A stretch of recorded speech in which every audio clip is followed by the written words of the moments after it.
So, kamusta po mga ka-Streetwise? Ako po si Takero Miyamoto at welcome po sa aking munting channel. So, mga ka-Streetwise, kung magko-connect the dots po tayo, no, alam naman po natin na may balita po talaga na sususpindihin daw po si Baste. Yun nga lang, sabi nga po ni Benjamin Abalos, hindi po totoo yun. Okay? So, kasi i-edit ko to eh. So, ngayon mga kababayan kasi, okay? So, siguro alam naman po natin kanina na si Baste nga po ay merong chismis na sususpindihin. Yun nga lang, tulad nga po ng sinabi ko po nga po kanina, sabi nga po ni Benjamin Abalos, hindi po totoo yan. Di ba? Okay. Baste to be suspended, pure gossip, says Abalos. So ngayon mga kababayan, alam nyo kung anong katangahan dito mga streetwise. Pagkatapos nilang ilabas, yung chismis na yan, na sususpindihan si Baste Duterte, ngayon meron pong pinagkakalat itong TAPS, itong Transparency, Accountability, di ba? Putang ina, at hindi ko alam ano ibig sabihin nito. Ano ba ibig sabihin ng TAPS? So yun, ang pinagkakalat nila ngayon, people power. People power na raw. Oh, so sabi dito ng TAPS, no? Sabi ng TAPS dito. Okay. Calling all maisog, TAPS chapters and supporters, national and international, please stand by for instruction on our immediate response on the impending suspension order of Mayor Baste Duterte that is expected to be served anytime soon. Today or tomorrow. Salamat po. O yan ha. So ito ay 17 hours ago. So tapos na yung today. So yung tomorrow na lang ngayon. So ewan ko lang no kung nakakapag-serve ba ng suspension tuwing Sabado. Hindi, ano ba ibig sabihin ng TAPS no? 'Di ba? Transparency, anga-anga, putang ina sulsulero. Ano ba ibig sabihin ng TAPS? so, so ngayon, nasabi pa dito, ayun din pala. Important advisory, June 7. Okay? So, ayun din pala. So, ano ba? Ano bang plano nyo? Kasi mga kababayan, alam naman po natin na itong TAPS, mga kababayan, sila po ang grupo na binuo ngayon lang para mag-conduct ng rally. Wala naman pong ibang kwenta yung TAPS na yan kundi mag-rally. Sila po yung organizer po ng Maisog Rally. Isipin nyo mga kababayan, no? Saan galing yung pera na ginagamit ni Duterte para pambayad dyan sa TAPS? Ako, ewan ko lang ha. Kasi kayo ba naniniwala ba kayo na itong TAPS ay independent? Hindi nga, naniniwala ba kayo doon? Na itong TAPS ay independent? Wala itong basbas ni Duterte? Ako naniniwala ako merong basbas ni Duterte ito. At ngayon mga kababayan,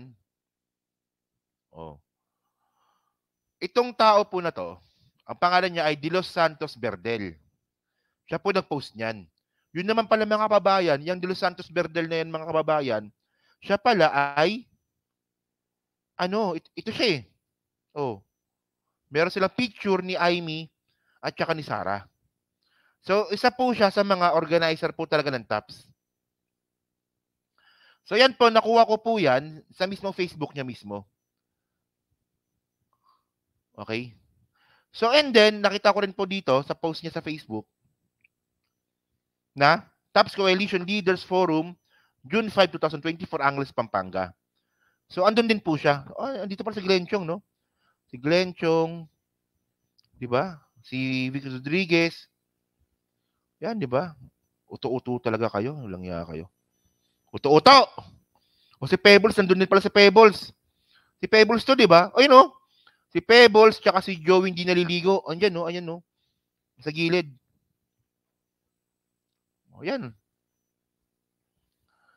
So, ngayon, wala naman po kasing ibang trabaho po yung TAPS kundi mag-rally.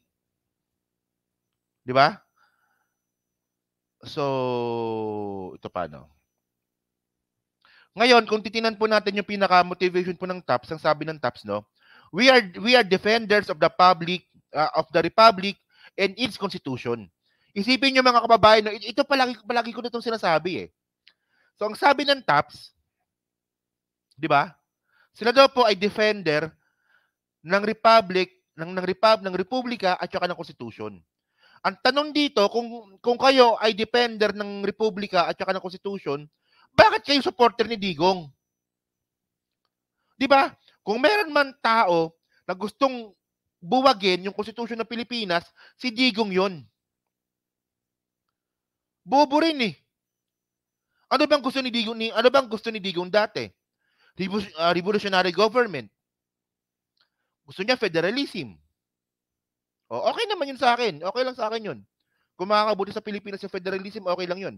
Pero ang pinupunto natin dito mga kababayan, bullshit kasi ito, na sinasabi ninyo na defender kayo ng Constitution, pero yung sinusuportahan nyo naman is isa rin sa mga tao na bumubuwag or gustong buwagin yung Constitution nung siya yung presidente. Di ba? Kailan ba naging defender si Digong ng Constitution? Ngayon lang. Nung hindi na siya presidente. Samantalang dati, gusto niya palitan yung Constitution natin. Parang nakakalokohan naman ata tayo dito. Oh, we affirm that Filipinos are not for sale. Oh. Tapos na yung issue na yan, ah.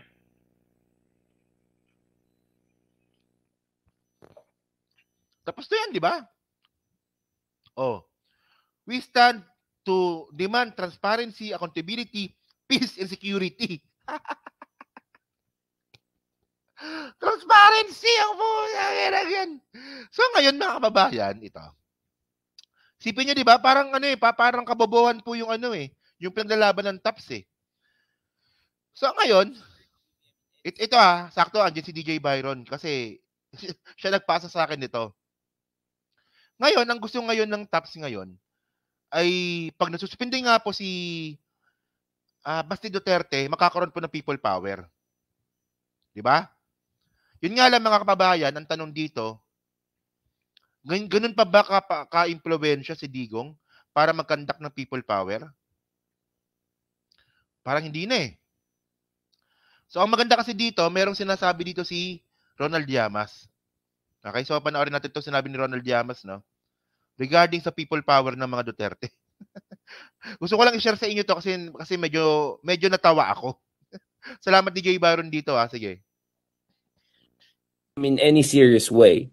Or ano lang to, this is just a flash in the pan or ano lang yan, pampagulo lang yan na walang mapuntahan? I doubt it, no? Dahil hindi naman nila kayang i-impeach si BBM. Wala silang hawak sa Kongreso. Hindi naman nila kayang mag-people power dahil wala naman silang people, no?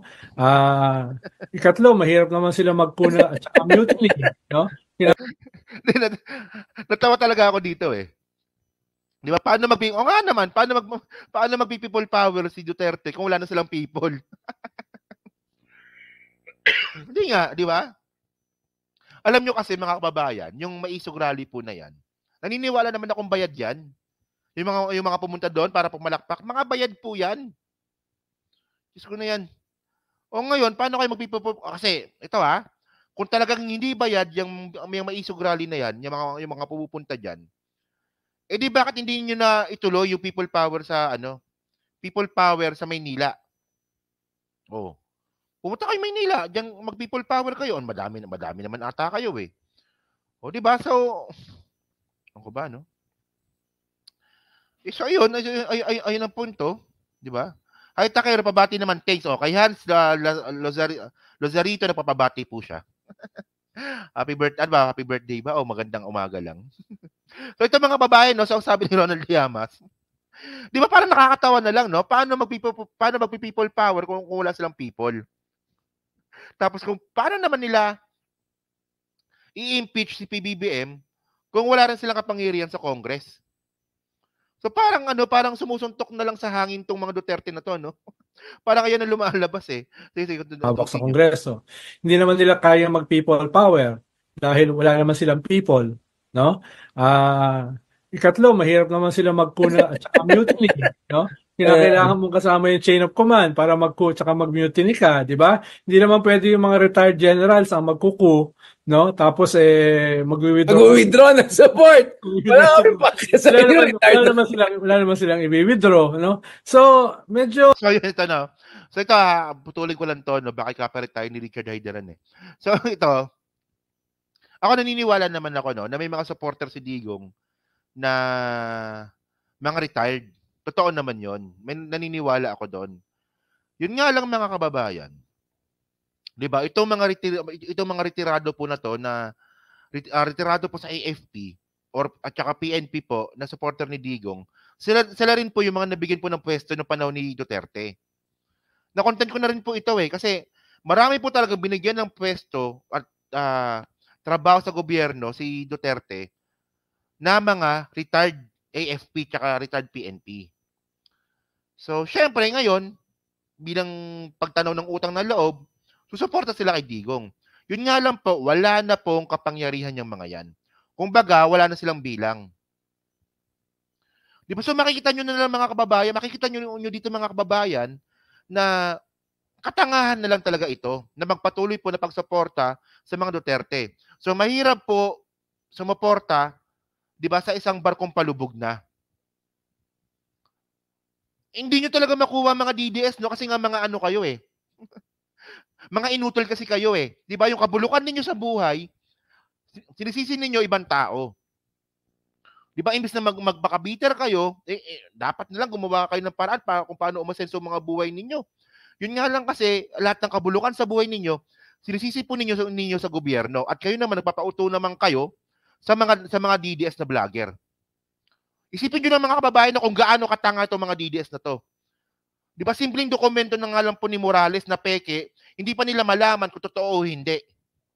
Yung simpleng panloloko na lang po ni Maharlika na merong pulburon video, di ba, na alam naman nila na panloloko lang yun, hanggang ngayon, naniniwala pa rin sila doon sa video na hindi nila nakikita. Noon na pa nga yung sex video ni Maharlika eh. Kasi dyan sa pulburon video na yan eh. Ganyan po talaga, kautak biya, kautak ipis po itong mga DDS na to. Simpleng mga bagay na nga lang po, hindi nyo maintindihan, paano pa kaya yung laban ninyo sa buhay ninyo. Kaya huwag nyong sisisihin kung bakit naghihirap kayo kasi katangahan nyo yan. Isipin nyo, barkong palubog, susuportahan nyo, kung di ba naman kayo engot. O di ba? O continue natin. Saglit na lang to. Wala naman silang i-withdraw, no? So, medyo masyadong funny na yung mga threats ngayon. Pero yung sinasabi ni Trillanes, hindi naman malayo dahil publicly sinabi naman niya mga threats na yan eh, di ba? Lahat ng pwedeng threats sinabi na eh. Secession, insurrection, mutiny, no? Desperation. Saka natawa ako dito Oh, sabi dito, basta Duterte brainless. Ito nga eh. Ito sino sa mga anak ni Digong yung nakitaan ninyo ng talino? Hindi nga, sa tingin ninyo. Tatlo lang naman yan eh. Si Baste, si Sara, tsaka si Polong. Sino sa tatlo na yan na nakitaan ninyo ng talino? Si Baste, di ba ngayon, gusto na ngayon ng unity. Samantalang dati, tapang-tapang. O, di ba? Tapos paano magsalita si Baste? Parang wala rin sense magsalita eh. Si Sara, no comment. Si Polong, tahimik. So, wala tayong makitaan ng talino dyan sa mga anak ng mga Duterte. Tapos, ang gusto ng mga DDS, isa sa mga anak ni Digong ang maging presidente ng Pilipinas, ang baba naman ng qualifications ninyo. O, ikumpara ninyo si Sandro. Wala, si Katie, wala. Lumalandi na yung bata na yan. Wala namang ano yan. So, o diba, ikumpara ninyo si Sandro. Si Sandro, paano magsalita? Educated. Magaling magsalita. Diba, may humor. Diba? At alam ni Sandro kung saan ilalagay yung sarili niya. Tapos kung kukumpara mo naman kay Baste, walang-wala naman. Oo. Diba? Kaya continue nga natin. Lahat binato na no? Assassination, lahat kinuman mo na Kaya hindi naman mamamali si Trillanes, no? Ang tingin ko, yung timing lang ni Trillanes, dahil dinidikit niya yung mga destabilization na yan sa pagpasok ng ICC. At siya yung lagi nagsasabi nun So meron siyang logical flow no? Teka lang Pero ako naniniwala talaga ako dito na itong mga destabilization plot na ginagawa ng mga Duterte, yung mga maisog rally po na yan, yung mga pag-aaklas po na yan, naniniwala po ako na ito po ay pagsuporta ay ito po ay para makaiwas po sila sa ICC. O nga pala, no? O pogi din si Sandro. O pogi din si Sandro, no? Kumpara mo kay Baste. So yun nga mga kababayan, no? Ako naniniwala ako na yung panggugulo po ng mga Duterte po ay para po mapigilan po yung ICC. So ibig sabihin nito mga kababayan, ganyan po talaga kaengot itong mga DDS na to. Ginagamit lang kayo ng mga Duterte para protektahan po yung sarili nila sa ICC. Kayo naman si Tanga, nagpapagamit naman kayo. Di yan, parang, kung gagamitin lang po natin ng konting common sense, ang pinaka-reason talaga kung ba't ginagawa ng mga Duterte to, dahil po sa ICC. Tapos itong mga tatanga-tanga naman ng mga supporter ni Digong, nagpapagamit naman sila. So ginagawa to ni Digong, hindi para sa Pilipinas, kundi para sa sarili nila, para maprotektahan sila sa ICC. Di ba? Ay, oo nga pala, no? Ay, oo nga pala. O medyo nakaka-insulto naman pala kay Sandro na ikumpara si Baste. O nga pala. Pasensya na po doon mga kababayan, o nga, no? Para nakaka-insulto naman kay Baste. Nakaka-insulto naman kay Sandro na ikumpara natin siya kay Baste. O nga naman. Tama naman.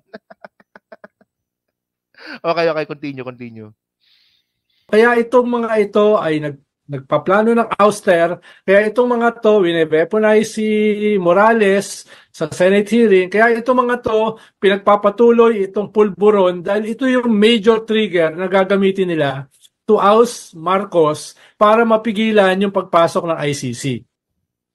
Pero wala mga kababayan eh. Lahat po ng mga binabanggit nila, dumadaplis lang po kay PBBM eh. 'Di ba? Dumadaplis lang po eh. Kakapit ng konti, dadaplis din. So wala no, tatama dito si Ronald Llamas. Nakakatawa na lang po yung mga DDS. Ayun na lang po 'yon, no. So yun mga kababayan, no, so diyan po sa 1,000 po na nanonood ngayon.